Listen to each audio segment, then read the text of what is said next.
it is I, Taru Hunter, Taru! And we're here today in a brand new series of Dark and Light. This time, guys, we're playing on the Shard of Faith map. And this is an open server to anyone who would like to play on it. It is called Adventurer's Shard. There's no password, because it's got 50 slots, and everyone is welcome to join us. Alright, guys, so we're going to get started today. If you liked today's episode, please remember to hit that like button. If you're new here, please subscribe. And as always, leave me a comment down below. Let me know what you're thinking. So guys, we are yet again an elf character, mostly because I like that they have a unicorn as their symbol. And yeah, we're gonna do some stuff and things. I'm gonna apologize in advance if I'm talking a little funny. I just had 3 teeth pulled out 2 days ago, so there's still a little bit of swelling, but not too bad. So Shard of Faith is the DLC map for Dark and Light. It is a free DLC when you own the base game. And one of the first things you gotta do is you gotta run around and hit stuff with stuff. And you will get lots of things, if you have your gather rate set as high as I do, in particular. So I need to fix this so that this goes away a lot faster. One of the big things is you definitely want to get your tasks going. Your tasks are your quests, and one of the big things with quests in Dark and Light is that you can only have one active at a time, and if you don't have it active, you don't get credit. So obviously we have gathered all of these materials prior to clicking it, but first, you must learn to harvest what you need from your surroundings in order to survive. Find some bushes, trees, or even some barrels and strike them to gather useful items. So the lady is much quieter than she used to be. I will see if I can turn her up for y'all to hear. But what it means is we don't get any credit for any of the stuff we gathered before. Only the stuff that you gather after you start the quest. So we have now finished that quest. We now have to craft a Rune of Light in our inventory. Well, that's very easy. We just double click on the Rune of Light. We could actually craft 42 Runes of Light, but we don't need to do that. Unnecessary. So now we have to cast it, which is really easy. We're just going to take the Rune of Light. We're going to put it over here on our hotbar. And we're going to cast our Rune of Light. Now, we don't really need it because it's daytime, but it helps us and it gets us moving on. So now we need to harvest stone to upgrade our melee knowledge. One of the things that's really going to help with that is our lovely stone axe. So we're going to craft a stone axe. And we have now reached level 2. So just like in base Dark and Light, but unlike some other games, you get 2 points per level up. You get a point that can go into your combat stats, and you get a point that goes into your survival stats. So you level up something that helps you with combat and something that helps you with survival. Also, unlike other games, you can up your constitution, which means it's harder for things to knock you out, which in Arc would be like your torpor. So for this level, I'm going to up my attack and my weight, because those are things that you always need. And now that I've crafted my stone hatchet, I'm going to put it on my bar, which gives me easy access to it. Now, I'm sure later I'm going to have to make another...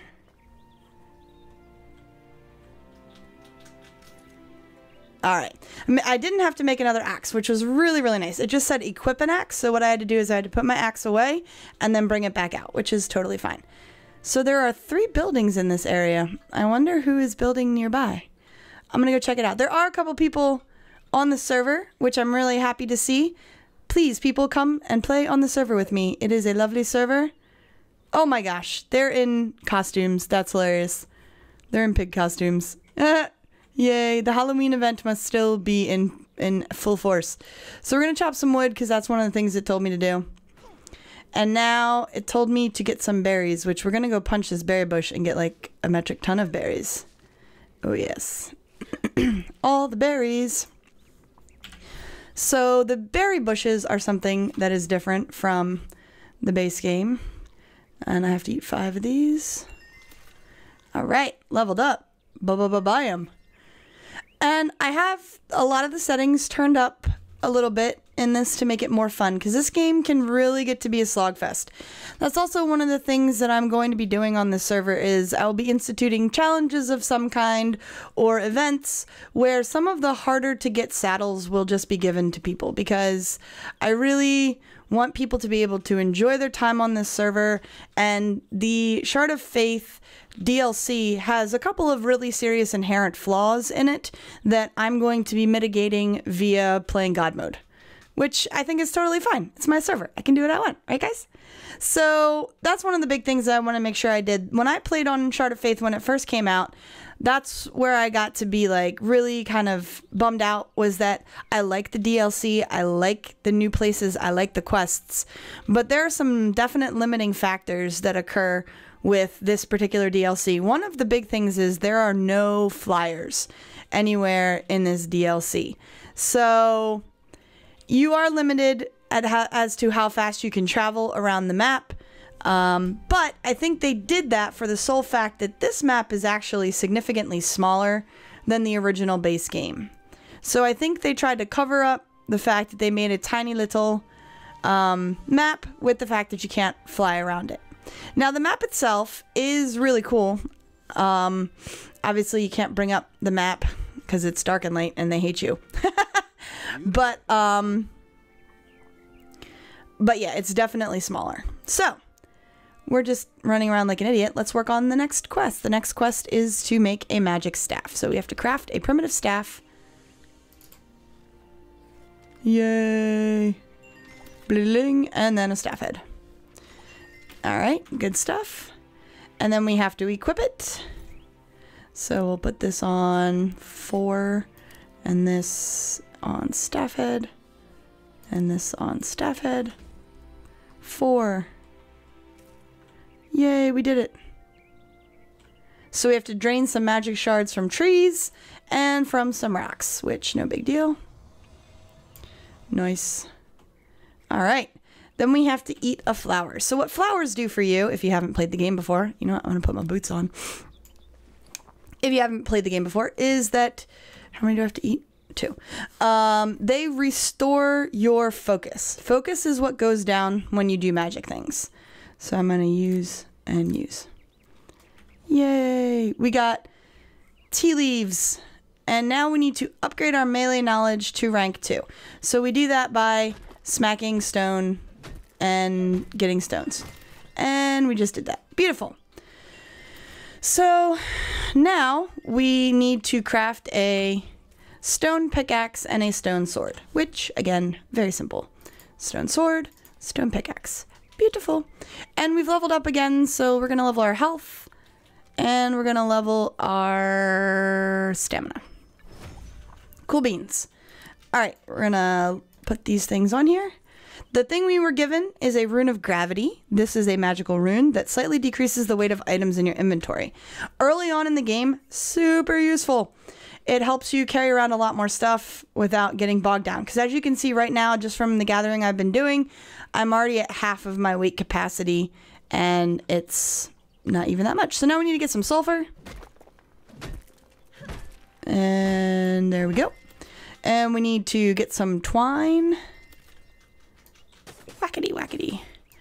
Whackity, whackity. There we go. And now we need to level up to level 5, which shouldn't take too long. We're already at level 4. I do have the XP bumped a little bit, guys, so if you're playing 100% vanilla, it's going to be a little bit slower than what you're seeing here. So we're going to level our attack and our weight. Nice. All right, so let's see about... Are there any low-level critters? You're level 32. You're not low-level. Eventually, I am going to need to eat, so I'm looking to see if there's any low-level critters around here I can take out quickly and easily. The piglings are pretty aggressive if you get too close to them, so I'm definitely looking at them from afar. But yeah, for the most part, these first couple of quests are really super cinchy, and Good day. What can I do for you? help you out. They do give you a lot of experience. They give you a lot of items. So, I mean, obviously I got my boots. Oh, I got some pants too. That's cool. Let's put those pants on. We got some food, which is very important. And these rune of gravities and the tea leaves. So all of those things are very helpful on early on. And that's one of the things that I got a little bit frustrated with initially with the leveling and the quests, is that a lot of the things that you're given as rewards for the quests are not useful to you later on. So it is what it is, but you definitely want to do the quests as soon as possible so you're actually getting items that are useful to you instead of stuff that is basically the equivalent of junk. So I'm harvesting some stuff. I should probably try to kill one of these deer because they'll run away.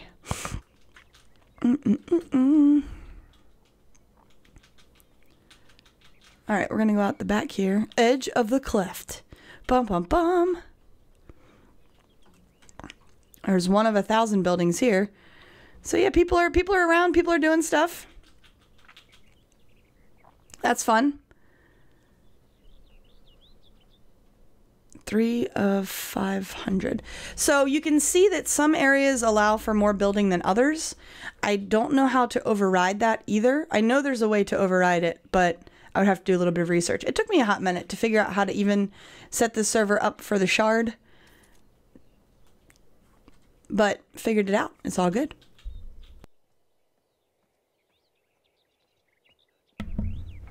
All right, let's go down here. See what we got.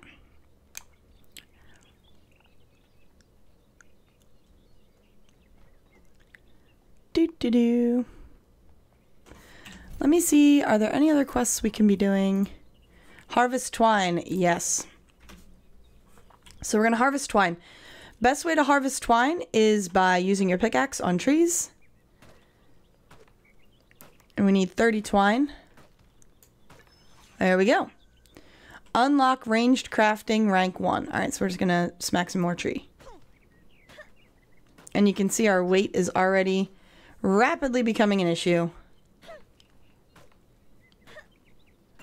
Nice. Alright. So now... knowledge task.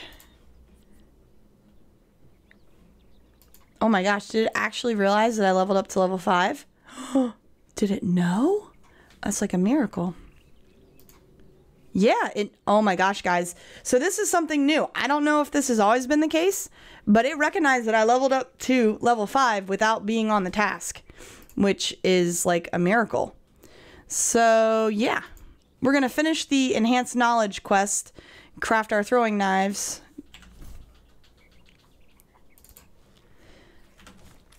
And then we'll go back to the main quest line.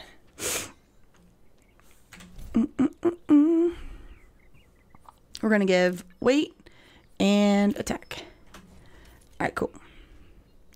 So we're getting a little low on water. Luckily, we're right here by the camp. We got to equip the throwing knives. Of course we do.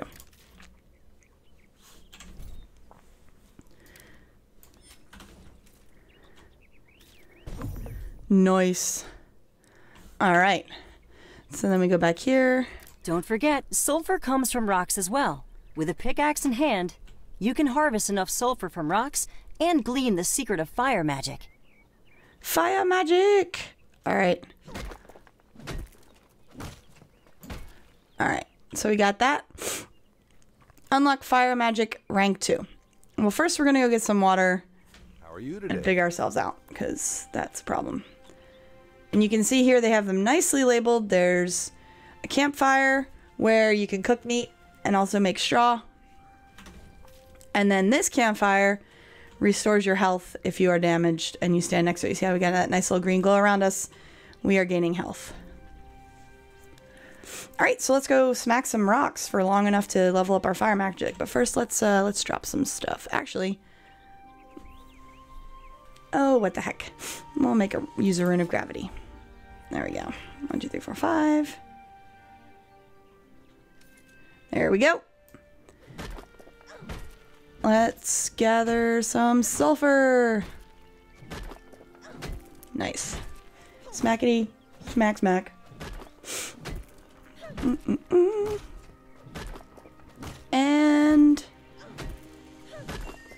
We're there. Nice. Fire magic rank 2. Super sweet. Alright. Craft fireball staff head. Fireball staff head. Oof, now it is very, very foggy. Kill a creature and harvest meat from it. Oh boy, guys. Here we go. I'm gonna use my sword. 20? Let's see if I can kill it. It's gonna run away. Come here, broski. Come here, broski. Come here, broski. Come here. Come here. Nope, I don't need all that shenanigans. There you go. You got yourself stuck, didn't you? Now you're gonna die. Now you're gonna die. Come back here. And we have a dead thingy. Yay.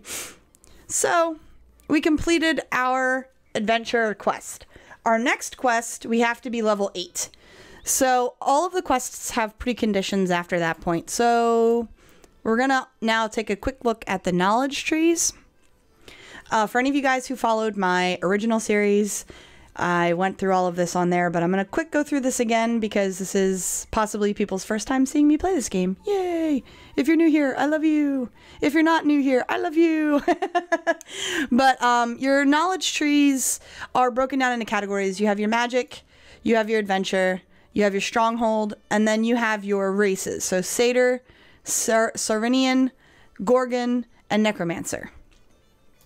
So, I guess as they call this battle, but I call it magic because it's all different kinds of magic. It's not really battle so much.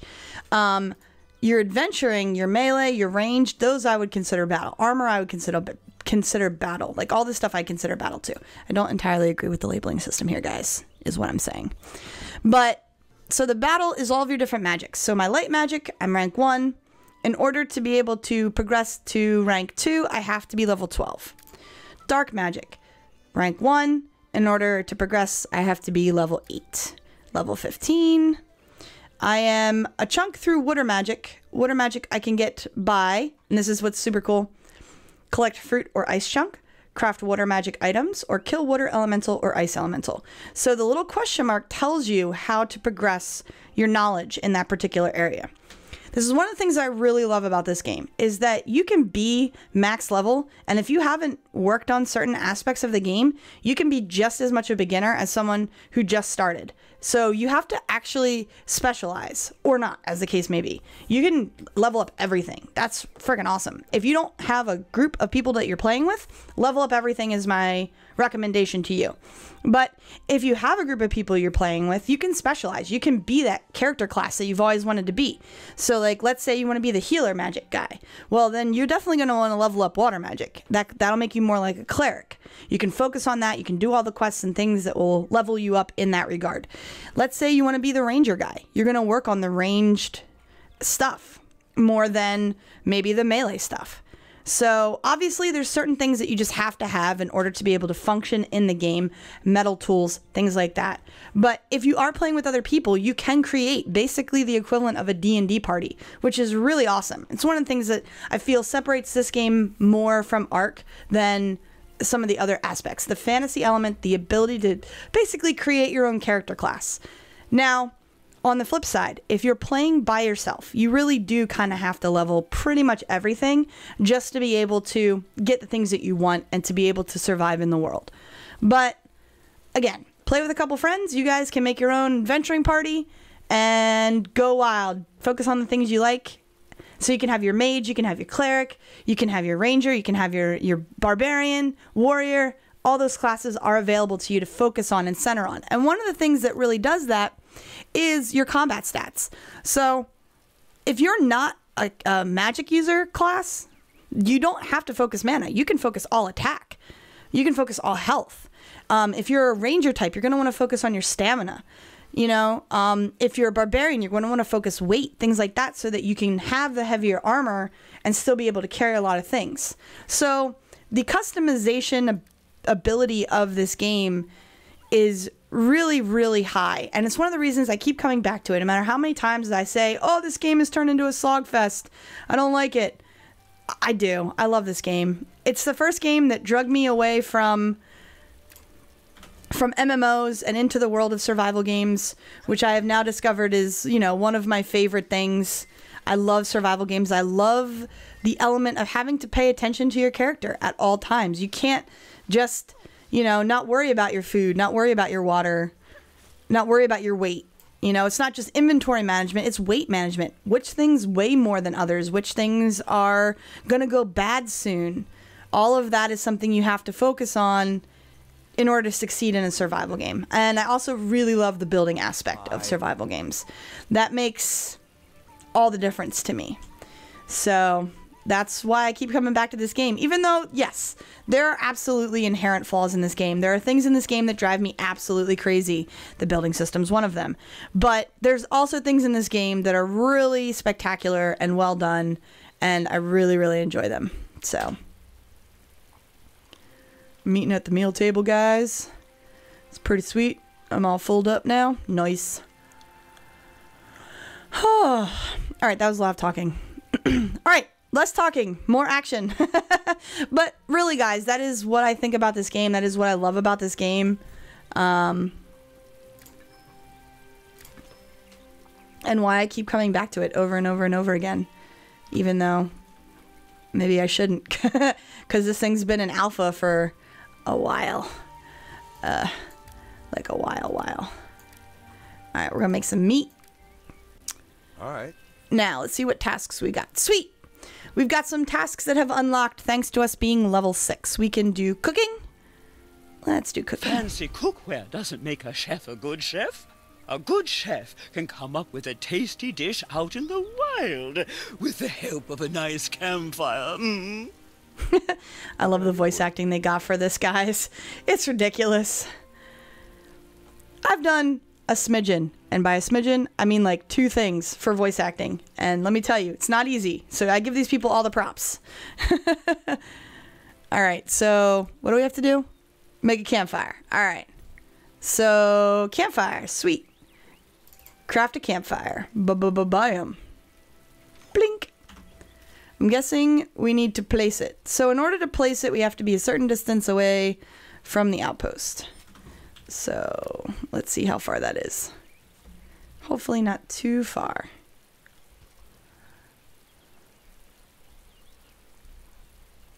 Here we go. Ooh. Let's find a nice little nook here where we can set up our campfire. Oh, look, it's a nice little nook. There we go. Oh, we gotta cook some meat. Crap. Go back to the camp. Get the meat that I just stuck in the fire. Hopefully it's not all cooked up. Dingus Taru. Ah!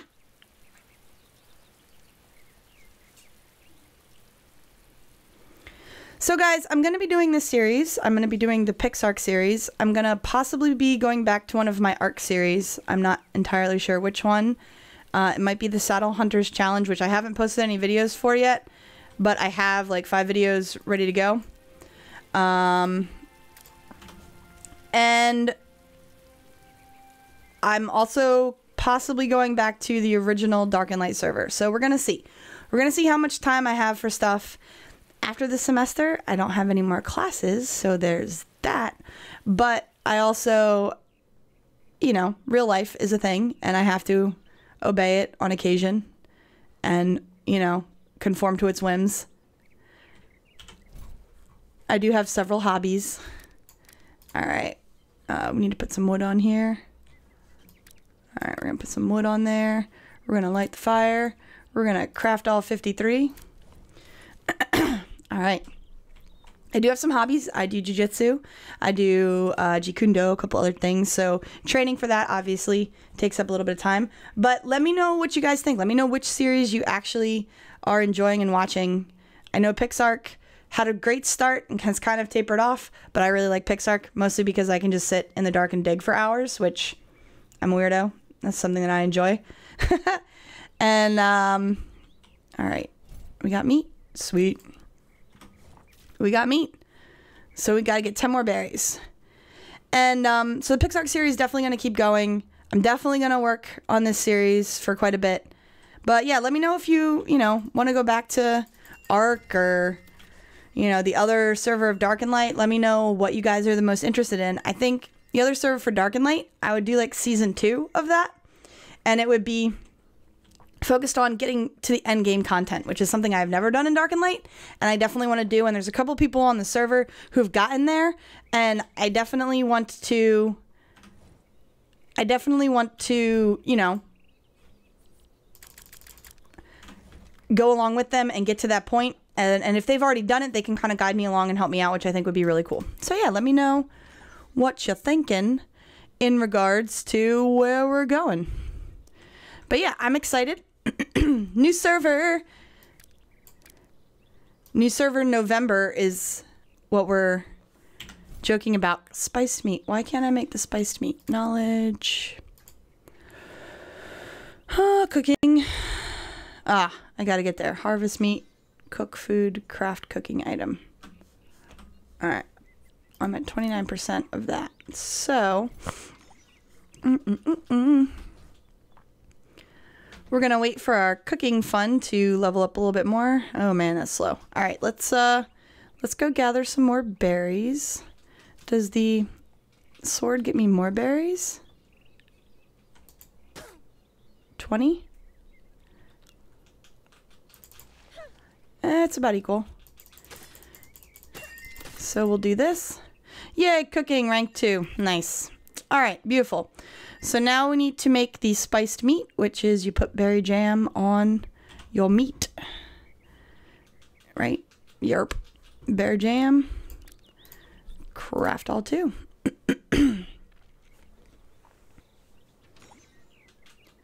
And I think it lasts longer when you make the spiced meat. But pretty much we're just following along with the quest lines. Getting the quests out of the way so we can get all of the nice loot from them in order to be a functional adventurer. Oh, you know what? Put out fire.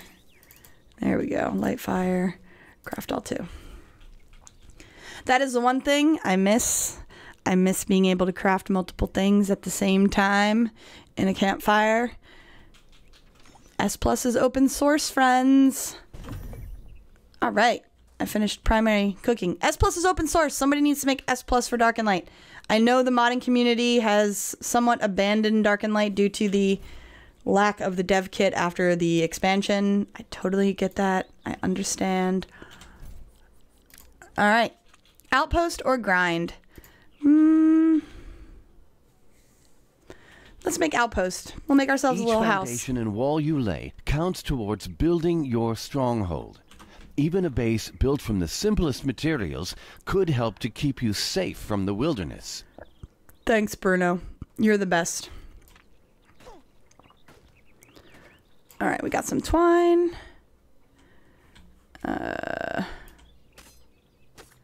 And give me straw. Give me straw. All right. You know what? I think it might actually be easier to just punch things to get straw. Really? You're not giving me straw? Come on. Why am I healing? I like it. I don't understand why. Okay. Craft a straw foundation. Let's do it.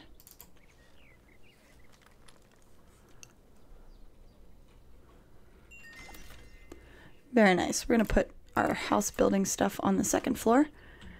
All right. Oh, we got to make 3. Got to make 3 straw foundations. 2. Oh, what am I short on? Wood. Not a problem. 1. Do. All right. And 3 straw foundation. Diddly-ding. Place the straw foundations. Excellent. I shall. We're just gonna make our little hut right down here, folks. Maybe.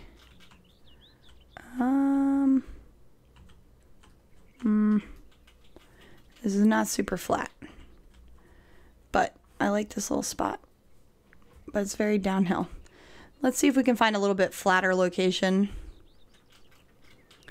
Boop doop doop doop doop.